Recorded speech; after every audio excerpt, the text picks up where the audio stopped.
আজ আমি স্বামী বিবেকানন্দের কয়েকটি মূল্যবান বাণী আপনাদের সামনে তুলে ধরছি।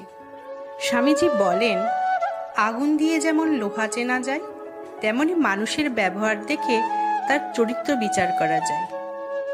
জীবনে ঝুঁকি নাও, জিতলে তুমি নেতৃত্ব দেবে, আর না জিতলে তুমি পরবর্তী কাউকে পথ দেখিয়ে দেবে। আমাকে ভালোবাসো অথবা ঘৃণা করো, দুটোই কিন্তু আমার পক্ষে। যদি আমাকে ভালোবাসো, আমি থাকবো তোমার হৃদয়ে, আর যদি আমাকে ঘৃণা করো, তাহলে আমি থাকবো তোমার মনে। স্বামীজি আরও বলেন, যদি তুমি সঠিক হও, তাহলে তোমার রাগ করার কোনো কারণ নেই, আর যদি তুমি ভুল হও, তাহলে তোমার রাগ করার কোনো অধিকার নেই।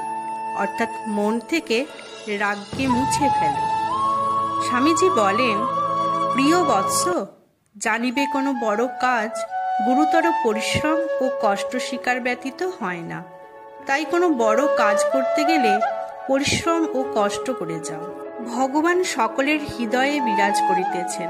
যদি দর্পণের উপর ধুলো ও ময়লা থাকে, তবে তাহাতে আমরা আমাদের চেহারা দেখতে পাই না। ঠিক তেমনি আমাদের হৃদয় দর্পণে এইরূপ অজ্ঞান ও পাপের ময়লা রহিয়াছে, সেগুলি ত্যাগ করা উচিত। প্রেমই জীবন, উহাই জীবনের একমাত্র সম্বল। স্বার্থপরতা হল মৃত্যু। স্বার্থপর মানুষেরা বেঁচে থেকেও মৃত্যুবরণ করে। তাই মন থেকে স্বার্থপরতাকে দূর করো। মানুষের সবচেয়ে বড় শক্তি হল ইচ্ছা শক্তি।